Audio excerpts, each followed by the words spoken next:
It was just past 9 o'clock p.m. in Crestwood, North Carolina. The summer air was thick, sticky, heavy, the kind that clings to your skin and your mood. Officer Dean Harding sat alone in a dark, empty parking lot near an old laundromat that had long since shut its doors. He wasn't patrolling. He wasn't responding to calls. Just sipping a bitter cup of lukewarm coffee and letting boredom gnaw at his nerves. Then out of the corner of his eye, something caught his attention.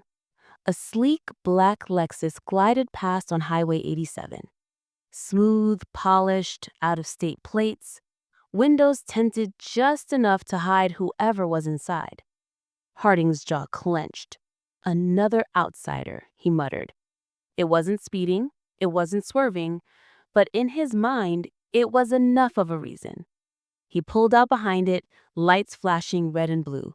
No siren yet, just the intimidation. The Lexus signaled calmly and pulled over at a BP gas station.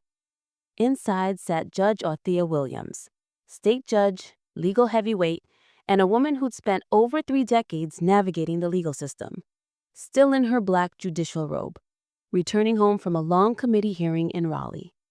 She was tired, but not just tired, worn.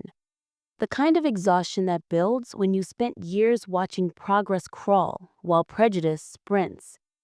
She rolled down her window. Harding didn't wait. His flashlight beam hit her square in the eyes. License and registration now. Calmly, she asked, "What's the reason for the stop, officer?" He didn't answer. Just scanned the inside of her car like he was hunting for something. "Anything? These windows are too dark. Out-of-state plates. You from around here?" "I'm a North Carolina state judge," she replied, steady. "Returning home to Chapel Hill. Here's my ID, registration, and judicial credentials." Harding didn't care. He barely glanced at the documents. Then his hand went to his holster. "A judge, huh?" he sneered. "We'll see about that. Step out of the car." "On what grounds?" she asked. "Obstruction. You're not complying." That's when she tapped her phone.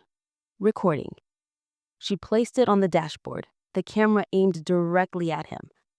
"I've complied, officer. I've handed over everything you asked. I'm simply requesting probable cause." Harding's face tightened. "So you want to do this the hard way?" Judge Williams didn't flinch, but across the street, a bystander noticed a young man in a hoodie. He began filming too. Now the officer was growing visibly agitated. "Get out of the car," he shouted, "or I'll pull you out myself." "That would be an illegal search and seizure," she said, her tone low but firm. "And you know it." He grabbed the door handle. Click. Locked. "Officer," she warned, "you are being recorded, and you are dangerously close to violating the law." Harding was boiling. "I gave you an order, and I am following the law," she countered. "You are not." He slapped the window with an open palm. "Unlock the door." "No." The word echoed. Not angry, not emotional, just final. The young man filming across the street stepped closer. "Hey, leave her alone," he shouted. Harding ignored him and called. "Dispatch. Backup needed. Driver's uncooperative. Possible Anyurmi Bashalta." The judge stared him down. "You just lied to dispatch," she said. "That's filing a false report." "You think you're above the law," Harding hissed. "No," she replied, voice steady. "I am the law." And in that moment, he knew he'd lost control. Just then, another cruiser arrived. Slowly, intentionally outstepped Sergeant Frank Miller. Older, seasoned, someone who'd seen more than enough in his time. Harding rushed over, still fuming. "Sarge, she's giving me fake ID, refusing everything." But Miller wasn't listening to him. His eyes were fixed on the woman in the Lexus. "Oh no." His tone shifted instantly. "Judge Williams." She gave a subtle nod. "That's right." "I'm Sergeant Frank Miller. Are you okay?" I'm recording for my safety. Your officer tried to force my car open without cause. He turned slowly to Harding. Get in your car. Turn off your mic. Sarge, I said get in your car. The red light on Harding's body cam kept blinking as he slumped into the cruiser. His silence said everything. Judge Williams looked back at Miller. This can't be swept under the rug. It won't be, he said. I'll file the report myself. Good, she said. Then there's no debate. She stepped out, standing tall in her robe. The message was loud and clear. From the shadows, the young man who filmed stepped closer. She turned to him. You got all of that? Yes, ma'am, he said. Every second.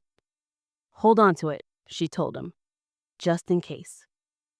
By the next morning, his footage went viral. Over 90,000 views.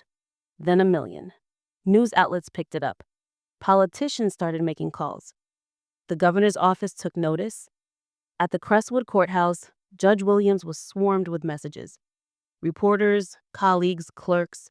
Her phone didn't stop ringing. Outside, protesters were already gathering. One sign read, "If a judge isn't safe, who is?" Meanwhile, at the precinct, Sergeant Miller reviewed the body cam footage in silence. No sound, just visuals. He didn't see a mistake. He saw intent. This wasn't a misunderstanding. This was abuse, prejudice in uniform. When the body cam footage with audio was leaked later that day, it confirmed everything. By morning, Officer Harding was called into the chief's office. Sitting across from him were Chief Peterson, Captain Eva Rostiva, and the mayor. There was no friendly conversation. Here's your resignation, the mayor said. Sign it and walk, or refuse and we send the case to the district attorney. You'll face felony charges. Harding stared at the paper. Then with trembling hands, he signed it. It was over. He was stripped of his badge, his weapon, and what was left of his reputation. His name was trending for all the wrong reasons. Back at the courthouse, Judge Williams addressed the media, not just for herself, but for every citizen who had ever been stopped, questioned, or profiled for simply existing. This was never just about me, she said. It's about accountability. And for once, the system listened.